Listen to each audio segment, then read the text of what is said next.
Selamat datang di program pembelajaran program studi keperawatan kampus Pangandaran, Universitas Padjadjaran.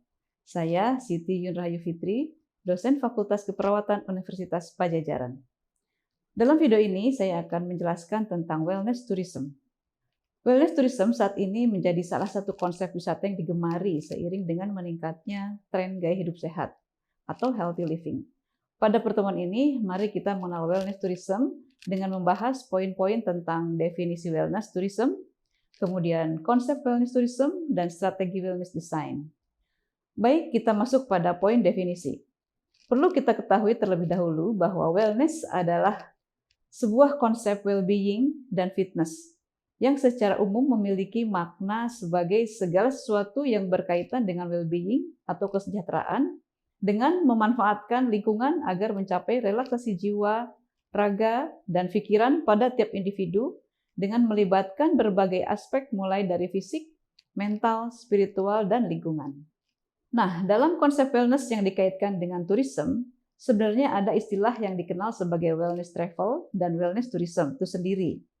Istilah ini sering tertukar-tukar, maka di sini perlu dijelaskan bahwa wellness travel memiliki arti sebagai perjalanan untuk tujuan meningkatkan kesehatan dan well-being atau kesejahteraan melalui aktivitas fisik, psikologis, dan spiritual. Sedangkan wellness tourism adalah industri atau bisnis untuk menyokong aktivitas terkait wellness travel.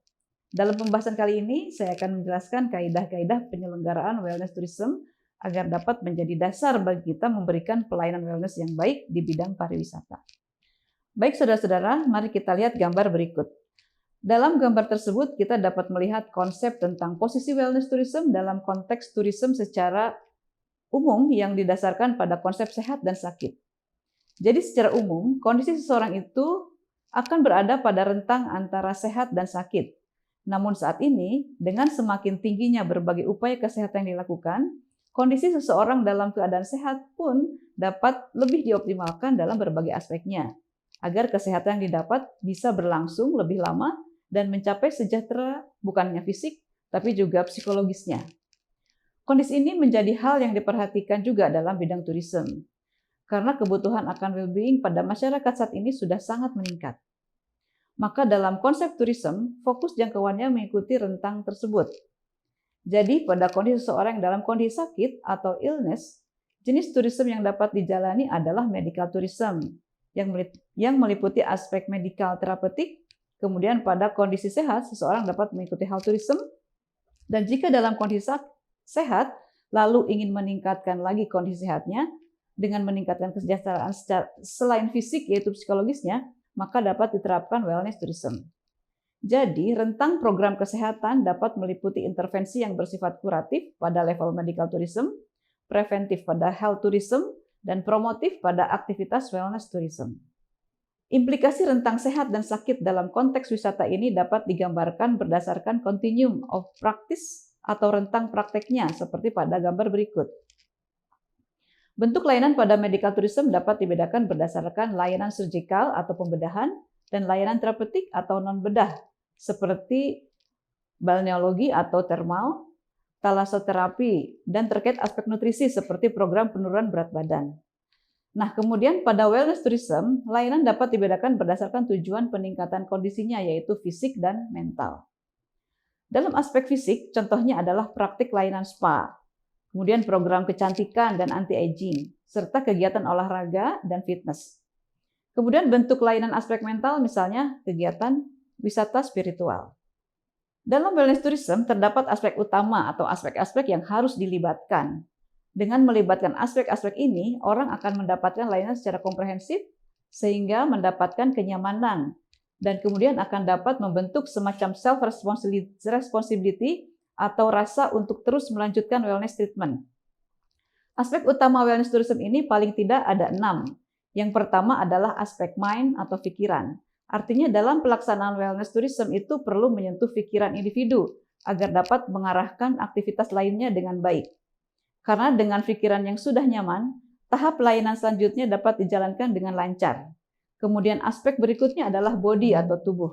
Lalu yang ketiga adalah health atau kesehatan. Keempat adalah relaksasi atau kondisi rileks. Kelima adalah kontak sosial. Dan terakhir adalah sensitivitas lingkungan atau environmental sensitivity. Nah, saudara-saudara, untuk dapat menjalankan wellness tourism yang baik, ada beberapa strategi wellness design yang harus disiapkan dan dilakukan, yaitu mulai dari menyediakan udara bersih dan segar, kemudian perlu memilih material alat atau bangunan yang ramah lingkungan, lalu menyediakan pencahayaan alami dan pemandangan yang menarik, kemudian dapat dilengkapi juga dengan pencahayaan buatan yang baik. Cahaya yang ada juga tetap perlu dilakukan kontrol silaunya agar tetap nyaman. Kemudian desain akustik atau stimulus suara dan bunyi disiapkan dengan baik dan sesuai kebutuhan. Selanjutnya perlu menggabungkan atau melibatkan aktif desain. Artinya menyediakan harus fasilitas untuk dapat aktif bergerak, misalnya area jalan-jalan atau olahraga. Kemudian perlu menyediakan ruang restoratif, yaitu fasilitas untuk dapat memiliki akses ke alam. Dan yang terakhir adalah memperkuat komunitas. Nah, saudara-saudara, strategi wellness design yang tadi kita bahas itu memiliki hubungan dengan kondisi mental manusia. Seperti yang terlihat pada gambar ini. Dampak dari strategi wellness design yang diterapkan akan berdampak pada kondisi mental seseorang yang lebih baik, yaitu dalam hal gaya hidup, performance atau penampilan, kualitas tidur yang baik, kemudian dapat mengurangi rasa kesendirian atau merasa terisolasi dari lingkungan, lalu dapat mengurangi stres, dan terakhir adalah menurunkan abstinensium, yang berarti menurunkan tingkat ketidakhadiran dalam aktivitas utama, dengan kata lain menurunkan jumlah mangkir atau bolos, misalnya dalam pekerjaan atau perkuliahan. Demikian paparan tentang wellness tourism. Sampai bertemu lagi pada program pembelajaran di program studi keperawatan kampus Pangandaran Universitas Padjadjaran dengan pembahasan materi yang lain. Terima kasih.